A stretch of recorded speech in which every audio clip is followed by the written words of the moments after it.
Hello, everybody.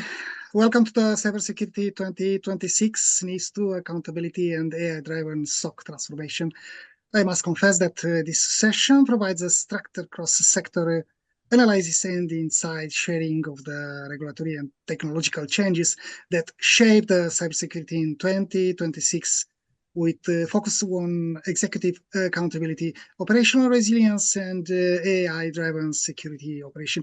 From the beginning, you must know that whole event will be recorded, and you are allowed to address any questions in chat, and our guest will take your questions and will answer to them at the end.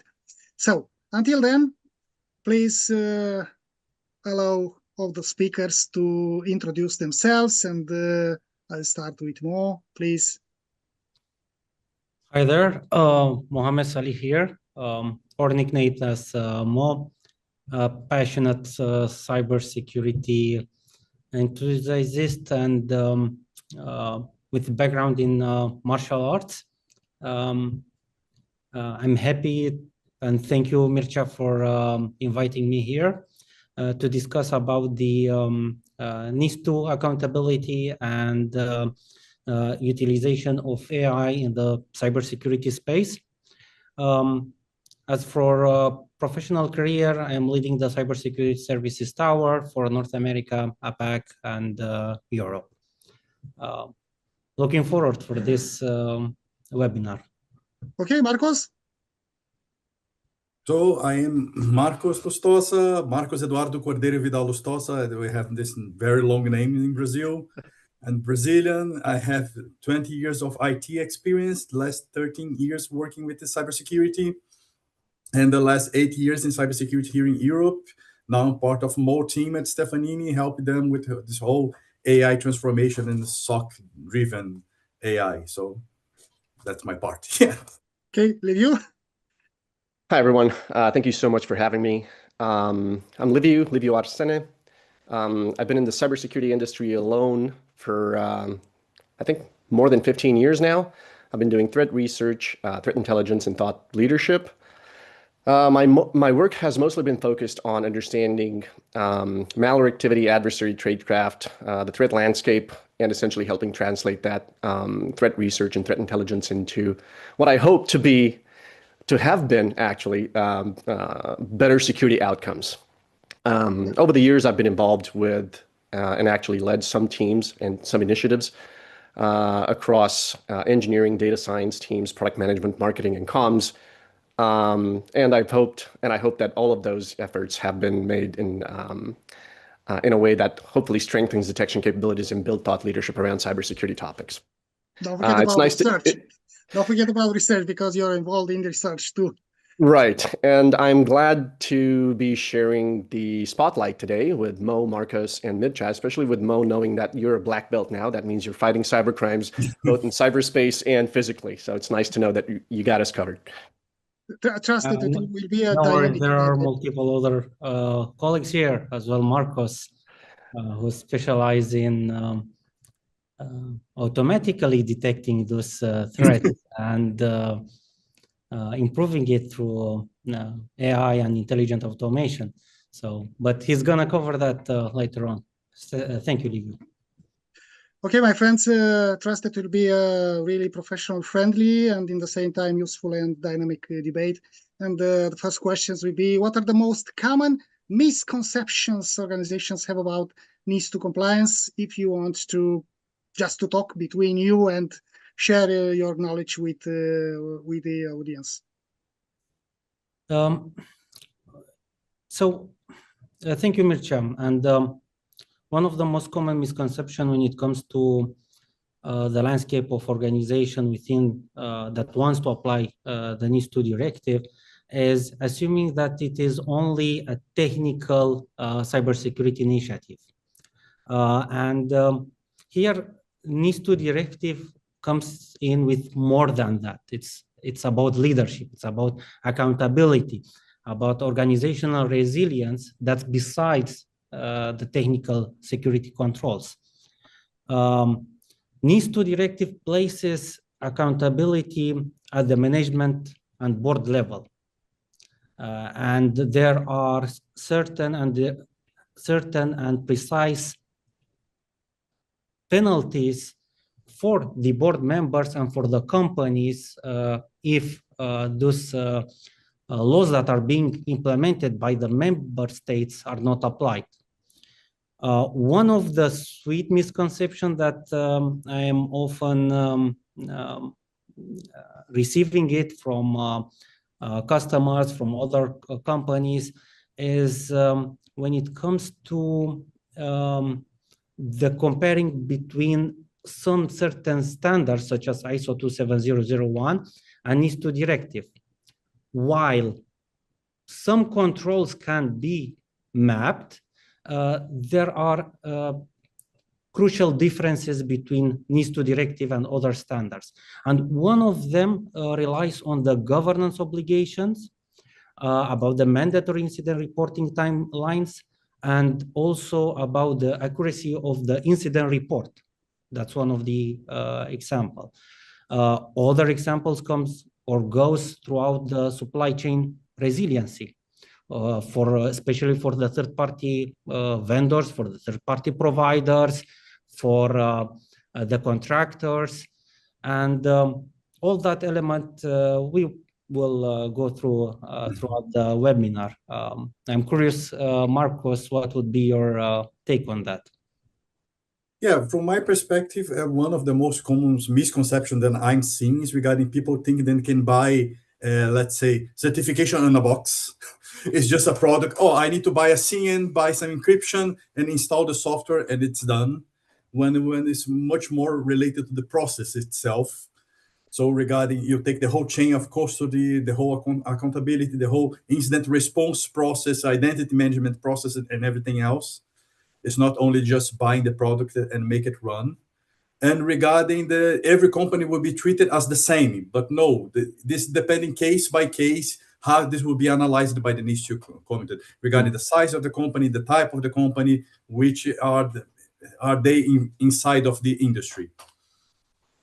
Yeah, and if I may chip in for a second, you guys had excellent points. So you're right. One of the most common misconceptions that I came across with was that everybody treated it as mainly an IT issue, but it's not really just an IT issue, right? It has to be treated as a business risk that requires oversight, and even accountability and involvement across all teams and departments. But one of the most interesting conversations that I've had was around the fact that some actually believe that the directive only applies to organizations inside the European Union, which, if you're a company, and the fact that they are a company outside the European Union means that they're not affected by the directive, which is not true. Companies providing services to European Union entities may fall actually within the scope of the NIS2 requirements through contracts with EU customers. So even if you're not a EU company, but you're providing services to customers, European customers, you are essentially a third party. You're a service provider to those European customers, and that means that you are contractually obligated by those providers or consumers of your service to adhere to NIS2 framework. So if I'm to summarize everything that we've all agree on is, I'd say that NIS2 isn't just a technical regulation, right? It's essentially a broader shift that brings cybersecurity, governance, supply chain, and organizational resilience together. And just like you guys said, it's not just a certification stamp that you can apply on top of it, right? It's a mindset. It's a process peoples and technologies that need to be bundled together. Yes, Livio, but what does real NIS2 readiness actually look like in practice, in your opinion, please? Well, I can tell you what it doesn't look like, right? And it certainly doesn't look like, yes. And it certainly doesn't look like a last-minute documentation effort, right? Or a stack of policies prepared for a regulator that comes in every now and again and checks if you're compliant, right? It does not look anything like that. NIS2 readiness actually looks like what I like to think of a well-oiled operational machine, right? Which means everybody across the entire organization, from senior managers to board members, to engineering, to security teams and legal and comms teams, everybody needs to speak the same coherent language in terms of exposure, right? And a big part of that clarity around roles, responsibilities, and process is that clarity that you need to define as an organization. Essentially figure out who owns what, who's responsible for what kind of process, who's responsible for what kind of documentation. And in a crisis situation, you do not want to be in a situation where the IT team is asking, where are the backups? Or the comms team is wondering who can explain what happened, or the legal team trying to figure out who's responsible for regulatory compliance, right? So it's not enough to just have that process on paper and show it to a regulator. It's good that you have it documented, but you also need to have that process regularly tested, improved through exercises, through simulations, through tabletop exercises, and so on, so that all these teams across the organization build that muscle memory needed so that they can respond to real world disruption like fast, like in a matter of seconds, and everybody knows what they're accountable for. So, clear processes, defined accountability and responsibilities across teams, and of course, coordinated communication. I think all of this is what NIS2 readiness is all about. Mo? Yeah, well, I believe that, Liv, you've nailed it pretty nice. And one of the items, as you mentioned earlier, to see in concrete action within the environment, within the organizational landscape, how that applies specifically. One of them is exactly as you said, a tabletop exercise, where such exercises delivered with the appropriate stakeholders, with the owners, with the people engaged in such activities such as incident response, backup and storage, disaster recovery, business continuity. At the end of such exercises, you can figure out, hey, where went good, where it works with more improvement, with more focus in some effort investment, some quality, some redefine of the process, and through that you will end up with a continuous life cycle of improvement, and that's actually what we want to achieve in having a NIS2 readiness practice. And if you really want to build up that muscle memory, I will take you up on that practice. And I would actually advise folks to run those simulations, those tabletop exercises, those fire drills in a real world scenario, meaning do it on a Friday afternoon, because nothing spells disaster and coordination and cooperation better than running a live exercise on a Friday afternoon, because that's how you'll know how people react under pressure and under frustration, because, impending weekend and we have to put out a fire. So run those simulations, don't run them once. Yeah. Yes, Marcos, I would like to ask you something most appropriate to your skills. What are the most impactful real-world use case of AI in SOC environment? If you want to complete our colleagues in the previous question, you are free to go. But just take in consideration the impactful real-world use in SOC. Yeah, first to start with the previous question regarding the NIS2 readiness. So we'll give you more engineering perspective. Engineering perspective, yeah. Please. Because first, okay, you need clear accountability, internal knowledge of stuff. But when you're thinking about the mechanical part of the engineering, like incident response, disaster recovery planning, like the whole triage, training your team is very important. It's not only regarding the simulations itself, but actually training about security, users about how to open a mail, checking identification, like security awareness of users is really important. Identity management, privilege access management, encryption, vulnerability management programs, endpoint security, integrated security itself is one of the things that is very important these days. And the whole reporting process, because you have timelines that you need to agree with. So you not only need to be ready to regarding anything that can happen, but you need to react quickly. So that's another point. Then you need to be training, and everyone knows exactly what they need to do. So going already to the next question regarding real world, like impactful scenario. So when you are thinking, I will get like, again, my engineering perspective, I have 5 points. Then I can see the AI is very useful in this one. First one that I was listed regarding data enrichment. When you are searching some security event or some incident, something about this, you're not receiving just raw data. So you're already receiving enriched data. Then you can analyze way quicker because you have more details about what is working. I'm thinking about the query builder itself. This will make the whole process being quicker because you're not thinking, oh, how I created that regex to find this thing, this information that I want in the sea of logs. No. I just go to the AI, help me to build a query to find this, and this data lake, and they will build it way quicker. So this gives you a quicker response. This helps a lot. I have a triage filter and false positives filter to helping with the alert fatigue. So that's a very common issue in the SOC itself when you have like this high amount of alerts all the time, and the AI help you to reduce this high amount of alerts. AI can help you to quick reporting things. You already have the things formatted in the shape that you want, and you need to deliver to the authorities, to give to the legal department, to give to the stakeholders, and etc. This, you can format this data really quickly. And the whole process, like the documentation about how you do the incident response procedures, how you do the treatment regarding the alerts, how you check like small things, or how I can verify mails, and etc. Building documents to each team, how they need to act and how they need to practice.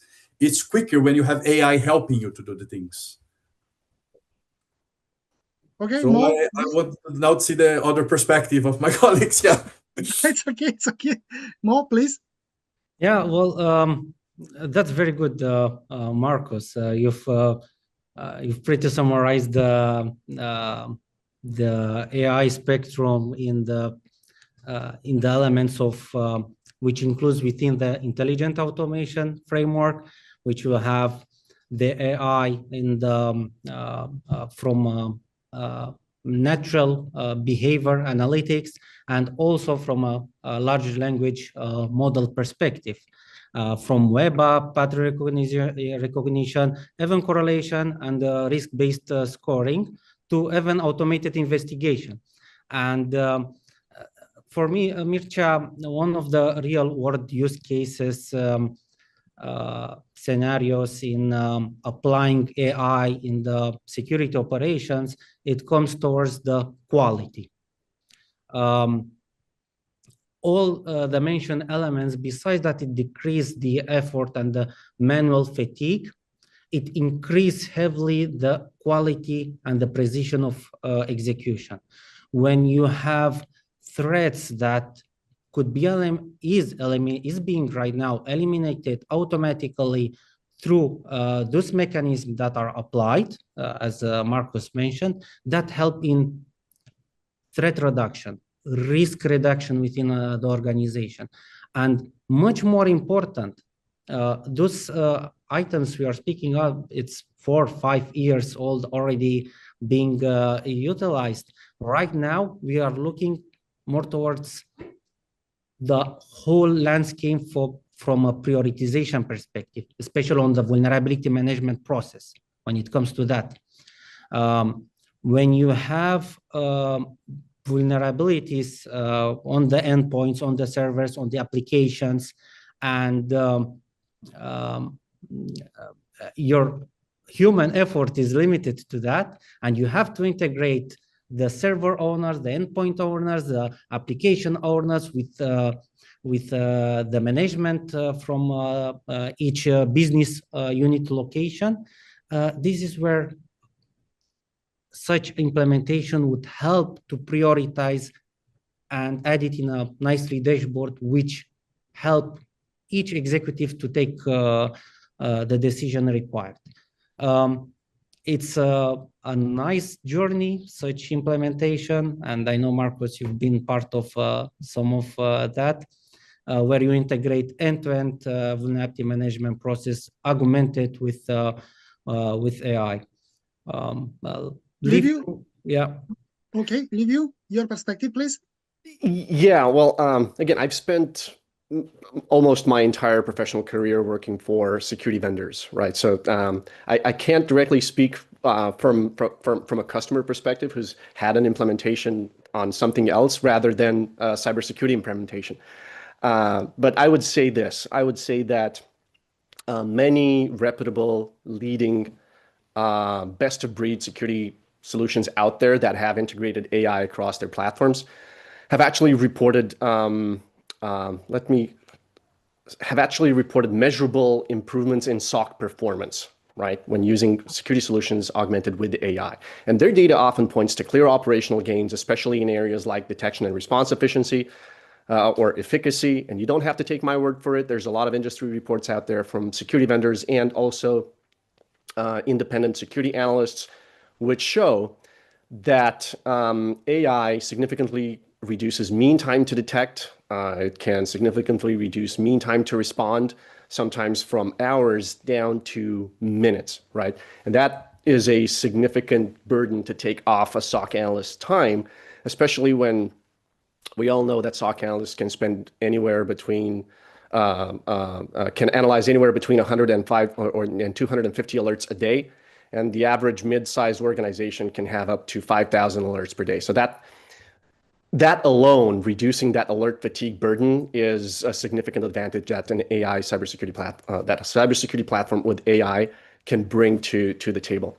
But I think the best use cases are those that show AI actually helps reduce that alert volume, especially in areas where they can correlate large number of signals into fewer, more meaningful incidents, right? So you don't have to look at 500 alerts. You can just look at 2 incident cases and be done with it, right? And I think that's one of the most valuable use cases a security platform can make to customers, which is improving quality of the signal extracted from massive volumes of data and allowing analysts to focus, or better yet, zero in on what actually matters.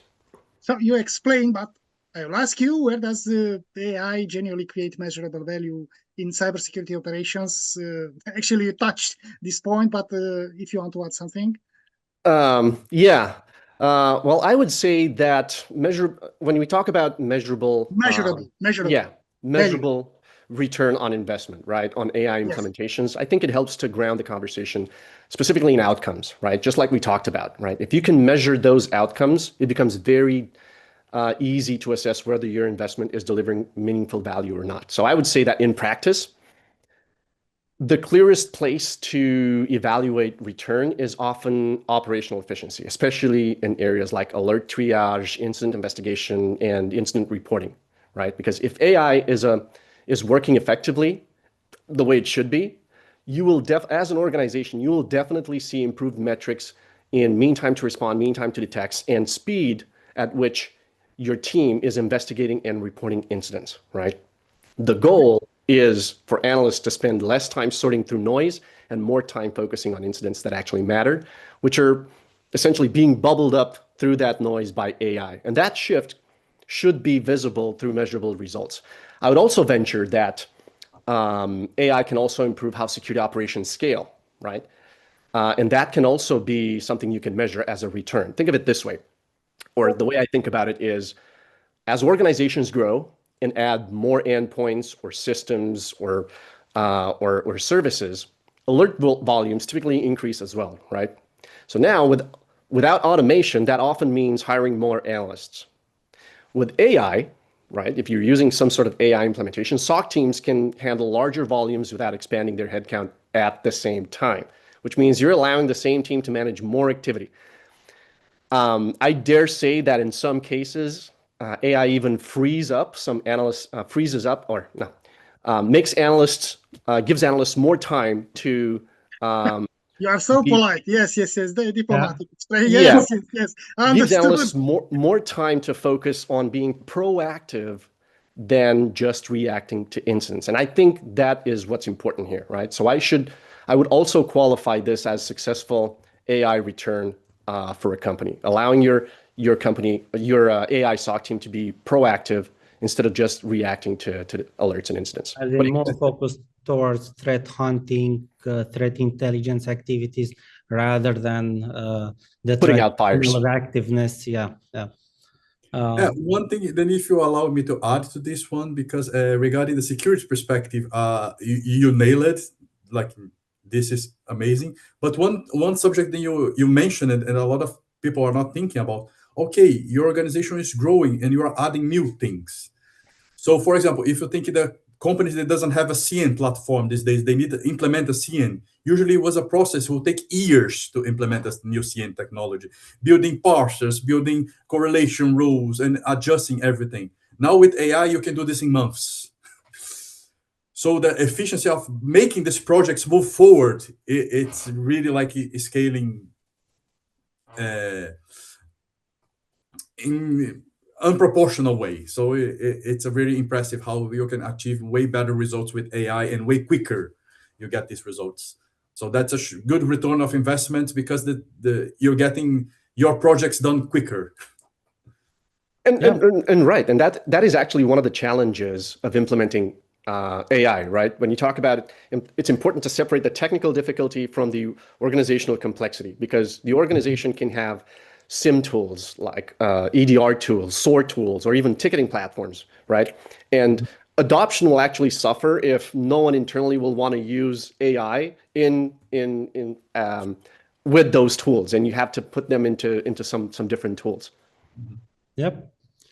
From a measurable value, as you said, Livio and Marcos, from reactiveness towards the proactiveness, and this helps in most cases. It helps improving the maturity level of an organization, as with the same effort or with the same professionals, you can focus more towards advanced security protection mechanism or processes, such as, and this is our concrete example in some of the accounts, there are, the AI is augmented with human effort in terms of triage and monitoring to from 54% towards up to 98%, which is a huge impact. And you might ask yourself, okay, but what's happening with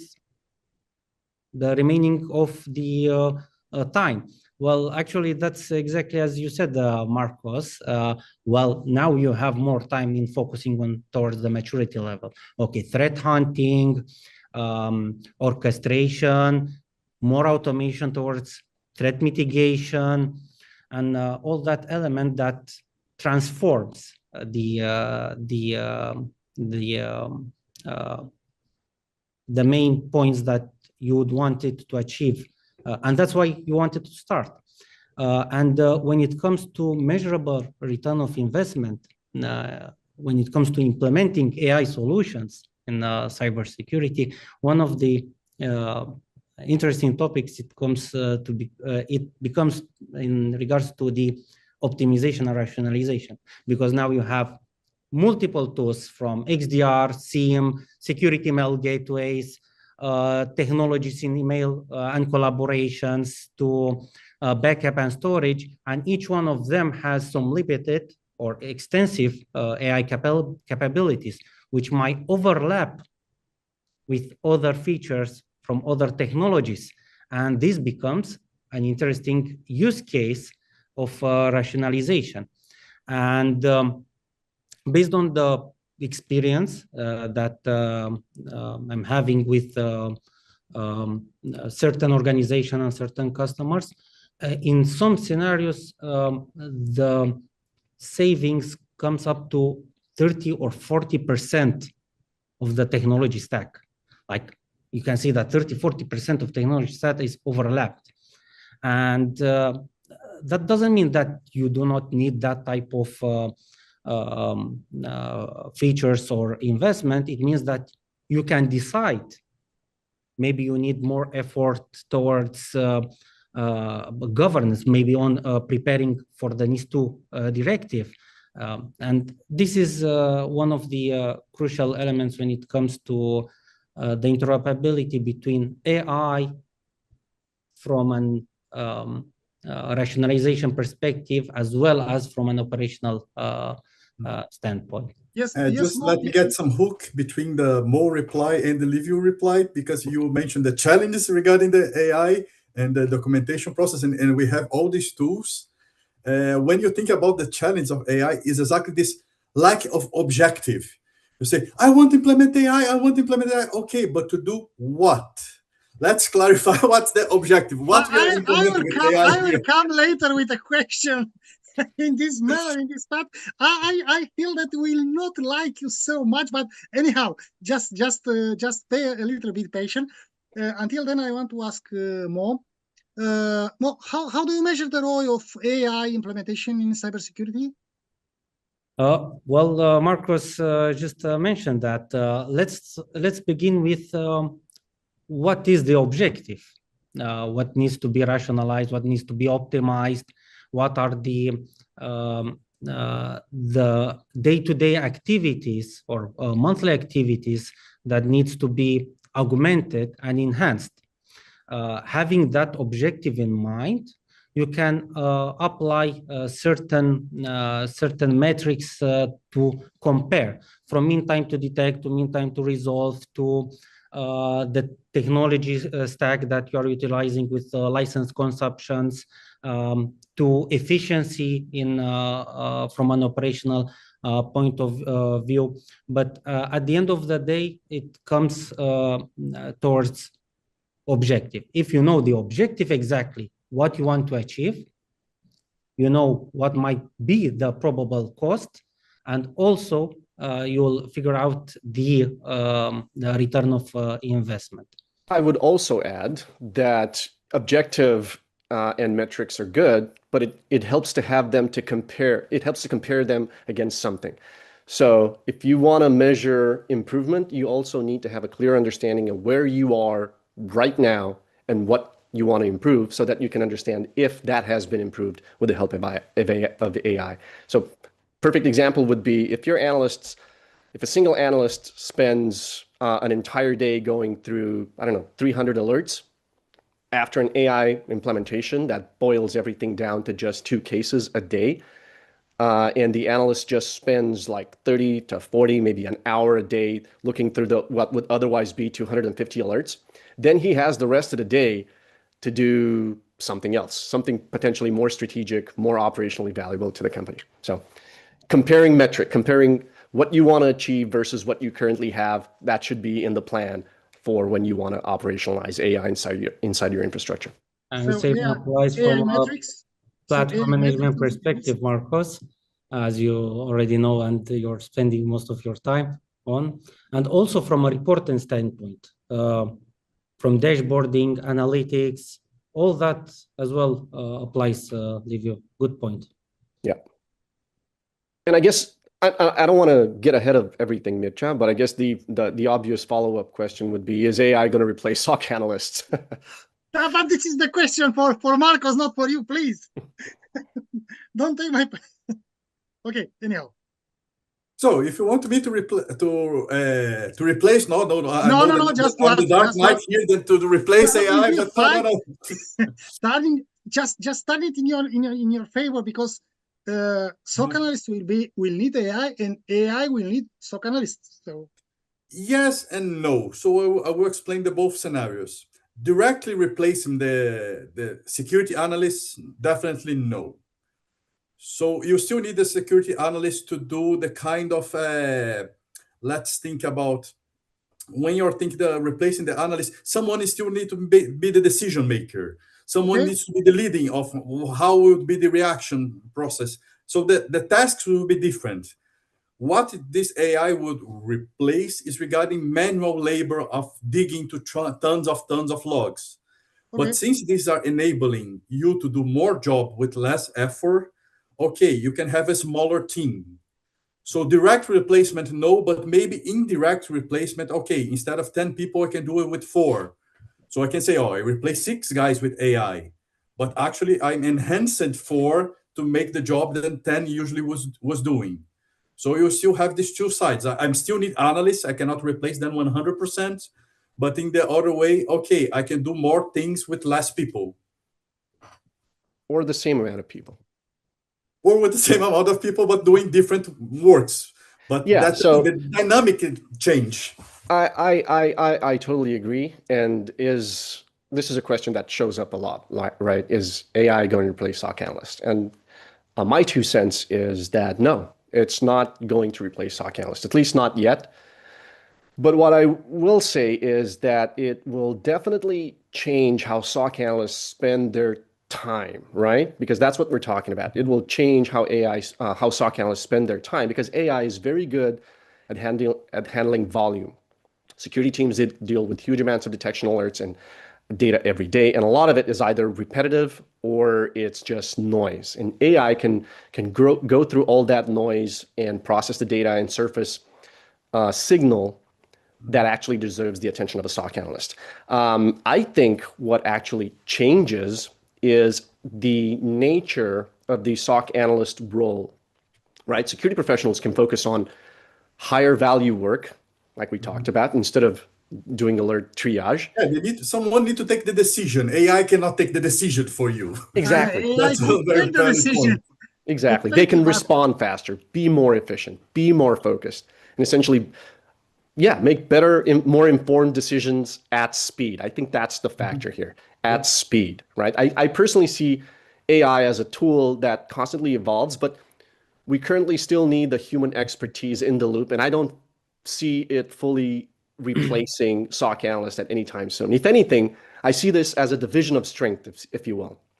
On the one hand, AI is great at handling data, but on the other hand, humans are great at decision-making, judgment, and investigation. So when you have the two working together, security operations become immensely more effective. So I'd say AI amplifies human capability rather than replacing it as a how much will empower the AI more? Well, that's interesting, especially how Liv you've balanced that. And to add on that, I see here new roles emerging with this activity or this applicability of AI, especially on the cybersecurity space, but also in other domains, as this would mean new domain, which automatically means new risks, which opens up the question how the AI lifecycle security is going to be applied, how AI threat monitoring is going to be detected, what are the governance layer that needs to be included and implemented in order to mitigate AI risks, because that's still AI with data resiliencies, with data being handled, and that opens up many other questions. Where are the data? Where the data resides? How is that being utilized? And let's remember that right now we have the European AI Act for the AI providers, for the AI deployers, the NIS AI risk management framework, and of course the OWASP top 10 for large language models, where you have to take care of the prompt injections, data leakage, insecure plugins, the training data poisoning, and the model of the denial of the services.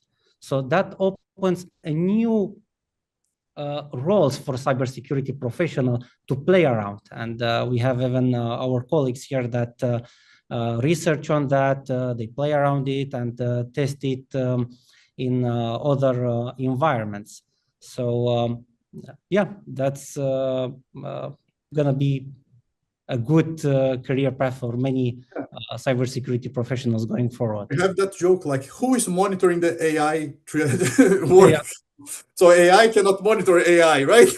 Yes, right. And in this in this path, I want to ask you just three of you to, you know, we are talking about NIS2, accountability, DORA, yes, GDPR, and in this manner, how should be addressed data residency concerns when deploying AI, and what governance controls are required when deploying AI in regulated environments?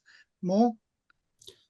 Well, some of the frameworks that I've mentioned earlier and the regulations take that into the account, Mircea. That's a very good question in regards on how AI and governance controls are required before deploying AI.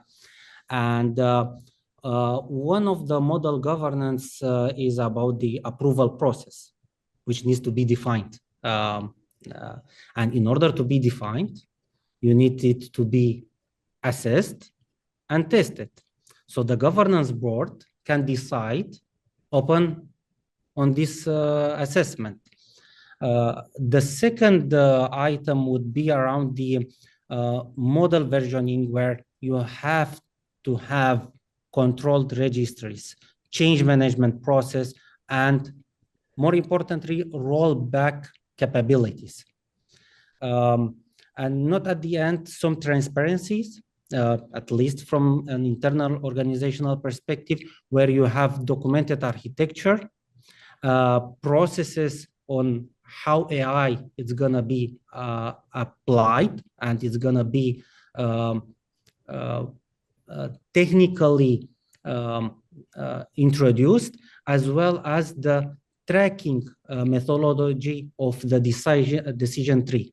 So that means that you need to have the full process of the AI applicability, from assessment to approval to, as in the security spectrum, log management, like from the trackability of it. And at the end, how AI is going to take this decision, where there are decisions in regards to automated response, or the feedback loop that needs to be verified at the end of that. And here humans have the best institutions, the assessment, or could be verified by whom?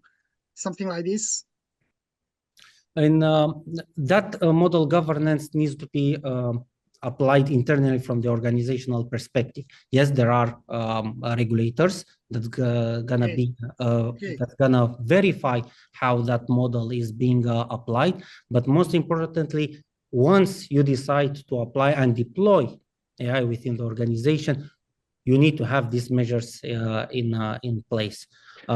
And you will see in the future new risks emerging on that, and new opportunities for cybersecurity professionals to mitigate that, to come with awareness around it, and to implement security controls around it.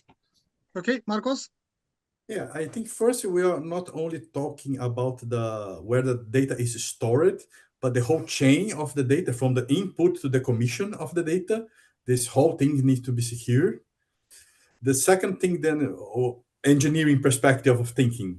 The objective of AI, okay, I'm creating an AI chatbot to do some help with the customer on some website, or I'm trying to apply a large language model to the whole efficiency of the company, to they asking things to the AI. Because this will affect volumetric of AI. Because if I want a simple thing like a small chatbot, I can put some Llama 4 with a RTX 390 in a local server to be local stored in one small company. So this will be okay. This is way easier to secure, to isolate, to containerize, to do the whole local process. It's still expensive, but not in that large scale. But when I'm thinking in the big industry, okay, I want to apply a large language model in the big industry. I will need to find a local data center regarding the local regulations, to put local processing power with farms of NVIDIA or the GCP, depending on the language model that you are using to process this data. The chain costs of this data need to be very strict, because you have the third-party reliability. So all of these things need to be taken in consideration when you're architecturing this whole AI implementation. So I think that's good to keep in mind. Yeah, and if I may, there's been some excellent points being made. So just to highlight that we're all on the same page here, I really do think that data residency is really just part of a broader discipline, if you will, right? Which is managing the full life cycle of data with AI systems, right? Not just picking compliant cloud region. And I think, and I'm going to do a shameless plug here, and I'm going to have to apologize for it. I think this is where the AI control matrix from the Cloud Security Alliance steps in, because you all touched on some very interesting aspects of the matrix. And I think this becomes very useful, especially because it provides a very structured set of security, privacy, and safety controls, right, that were specifically designed for AI systems. I think it covers somewhere around 18 domains across the entire life cycle, AI life cycle. But what I love about the framework is that it encourages organizations to just look a little bit deeper than the infrastructure location, right? So instead of thinking our cloud region is compliant, companies are also encouraged to answer practical questions, right? Like, where does training data reside, right? Or how inference data is being handled, where prompts and outputs, right, are logged or deleted, or even questions like how encryption and key management enforce jurisdictional boundaries, because that's important as well. So yeah, to me, I think one of the biggest strengths of this matrix, I think that it clarifies something that we all agree on, which is shared responsibility, right? So AI systems often involve multiple actors, cloud providers, model vendors, orchestration platforms, internal application teams, and of course the organization operating the system, right? So I would say the framework helps define who's responsible for which controls across these layers, which is critical in regulated environments where governance gaps often stem from unclear ownership. Okay, Livy, but can you share a concrete customer use case that demonstrates measurable improvement, and what tangible business result did the customers experience? Right. So I come back to the example that I previously gave. I've been doing cybersecurity for what, decade and a half now. I'm going towards 2 decades now, and I always come back to if you want cybersecurity, if you are going to use an AI-powered cybersecurity platform, you're definitely going to see some measurable results in reducing mean time to detect, mean time to respond, and especially offloading some of those overburdened and overworked SOC analysts.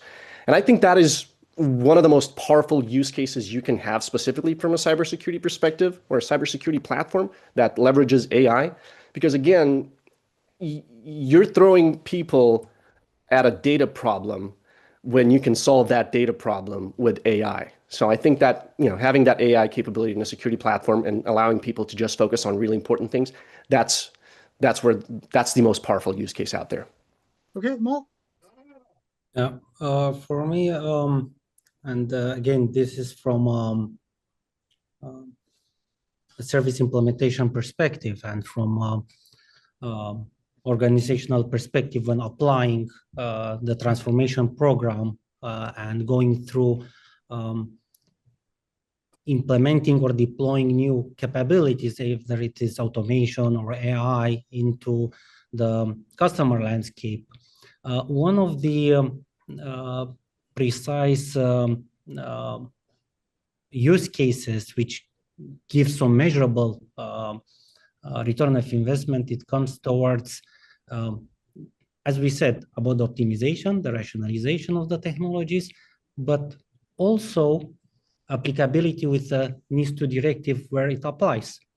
And I see them hand in hand. And how is that? You have the technologies around privileged access management, where data session recording, reporting about third-party supply chain activities, third-party vendors, third-party contractors are important for the NIS2 directive, as well as certain elements in regards to identity and access management, as well as the whole life cycle of the vulnerability management.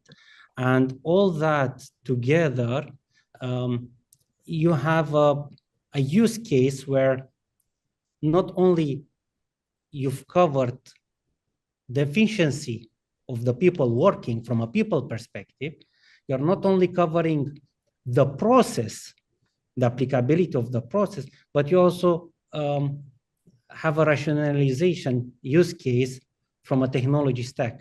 And that's wonderful, even if also at the same time you might have, or you will have new risks, which needs to be also covered. And that's where it is important when starting this journey is asking the important question: what is the objective? What is the roadmap? And what are the problems that you need to solve or you want to solve? And from there, you have a nice journey with challenges, but in a good, positive way. Okay, Marcos?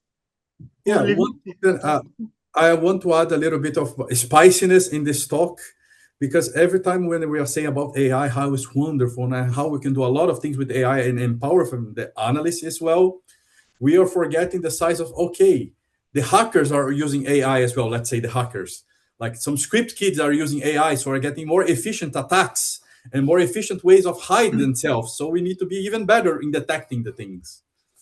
So when we are applying to AI, you see this customer flood and drown it in alerts, and we reduce these alert fatigues, and we see real cases like, okay, I can start to see the things behind all this sea of false positives. I getting only the meaningful alerts. Now I see something that they was only checked like medium and high severity alerts. Now we are able to check even informational ones, and based in this informational one that was still an alert, we find, oh, okay, this is an indication of compromise. And you start to digging in. You start to do the forensics behind it. And, oh, okay, this machine was actually compromised. This was extracting data. And you are checking this based in some informational severity report. Because they are better at hiding data as well.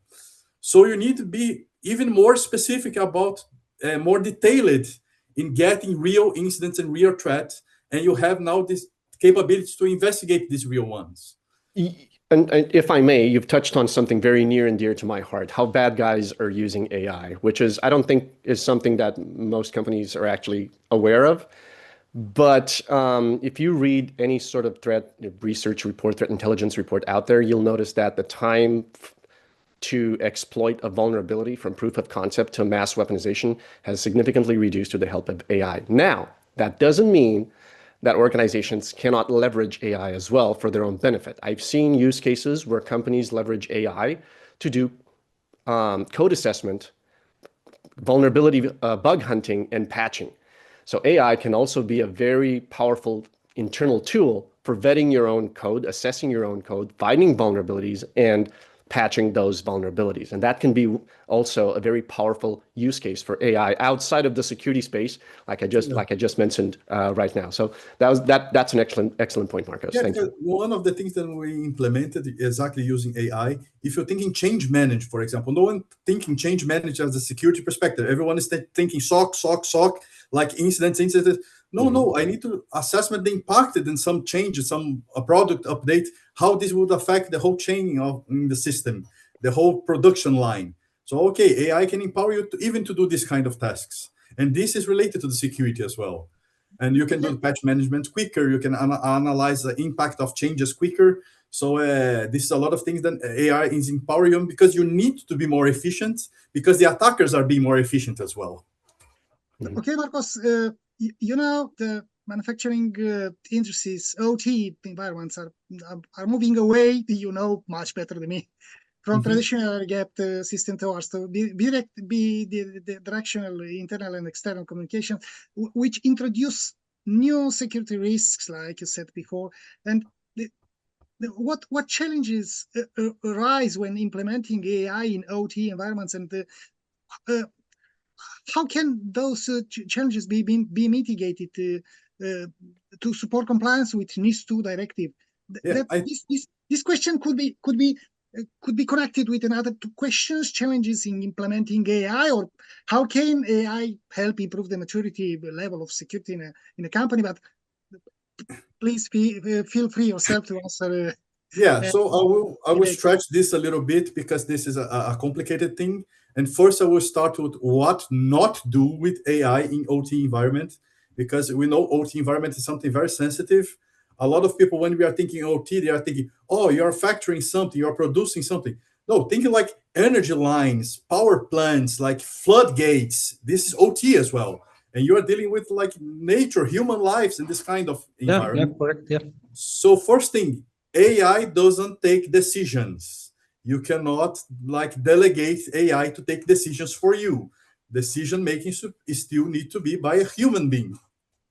AI can inform you how to take better decisions. AI can enhance you how to gather more data and better data to take these decisions. But the decision still need to be done by human.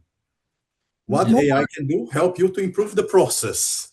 Yeah, Okay. and to complement Marcos, because I know where he's coming from and how he describes that based on existing services and projects.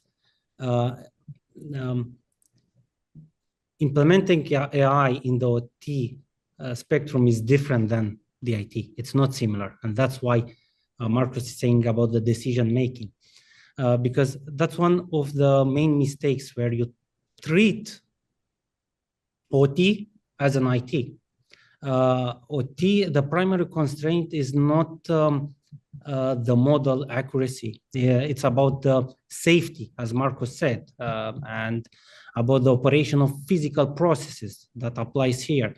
Also to mention that even NIS2, NIS 2.0 framework has some recommendation in that regard, and NIS2 directive, it requires that cybersecurity measures in the OT spectrum to be risk-based oriented. That's very important. And it's a higher difference than in the IT spectrum. While in IT, and here is the big difference between the two, in the IT, you are focusing more towards the aggressively on the blocking, on the autonomous containment, on the frequency of the AI model that would help you with orchestration, automation, investigation, and response. Here in the OT spectrum, you would want more decision from a human element, because first, you take into consideration the safety. That's very important. The safety of the people around the OT environment, the environmental safety, and the business stream, the line of the business, that otherwise it would be disrupted. And this is one of the main challenges. And that's why in existing projects and services, especially with the Stefanini AI, the SAI, we are using it as an augmented measure for analysis, for risk prioritization, with heavily with human decision making when it comes to the OT specifically. And but I'm looking forward for Livius, your opinion on that, or your expertise, your view. Well, what I can share is my biggest nightmare. So my biggest nightmare around AI systems across OT environments is having an AI system that expands or that sits on top of both IT and OT systems at the same time. Can you imagine an AI system interacting with both IT and OT at the same time, and how easily it would be affected by risk like data manipulation or leakage if somebody interacts with that AI system and can pivot from from the IT and the OT infrastructure at the same time, and essentially expands on the attack surface for the OT infrastructure. That is my biggest nightmare, and I'm glad you guys have considered all the risks in making sure that an OT implementation of IE system is treated completely different than an IT AI implementation. So yeah, that's the way it should be done. Okay, I saw that no questions in the chat, so nobody are curious to address questions to the speaker. So, Marcos, Mo, and Livio, final thoughts, one phrase, one message for the audience. We start with Marcos, after Mo and Livio. Yeah, so I think my final message is regarding don't be afraid of AI, but AI is a tool, it's not an end. It's like you're hiring an employee and throwing in the factory floor and saying, work. Okay, but to do what? He needs to have a clear objective, clear instructions, clear function, what he needs to do. And AI is the same thing. AI is a tool. AI enables people, but it's not an end product. Let's put AI in everything. No, AI is a tool, need to be clear objective and clear instructions. But don't fear AI. Okay, Mo? Yeah, well, Marcos covered from the AI objective and implementation perspective. I would mention it from the, and we've discussed a lot during this webinar, more targeted towards organizations that have to implement AI, that is deploying AI, with the executive taking certain decisions. I would look at also from the career opportunity perspective for the new joiners in cybersecurity spectrum, for the students that want to get into cybersecurity. And similarly to Marcos, they shouldn't be afraid of that. That's open a new domain, a new professional career in this area, which allows them to develop new skills that will be needed. Really, actually, it's already needed. So that's my my message: to embrace it and to work towards reducing the risks associated with it as well. Livio? Yeah, so if there's one takeaway when implementing AI that I would love everybody to leave with after this webinar is expectation management, right? So AI is, AI is often marketed as autonomous, as transformative. But bottom line is AI, it's probabilistic and context dependent, right? It can prioritize, summarize, detect, but it still requires human oversight.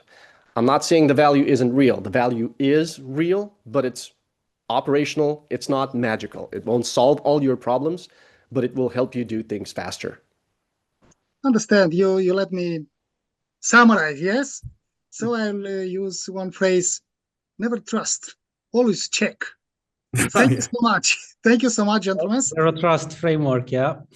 Zero trust framework, yes. Yeah. Thank you so much, gentlemen. Thank you so much to the participants, to our guests, and hoped that will come another professional webinar after this one, based on the feedback that we'll receive it. And just let me wish all of you lovely good afternoon, and how to say, to use AI wisely. Thank you so much. Thank you. Thank you. Thank you. Bye-bye. Bye-bye. Bye-bye.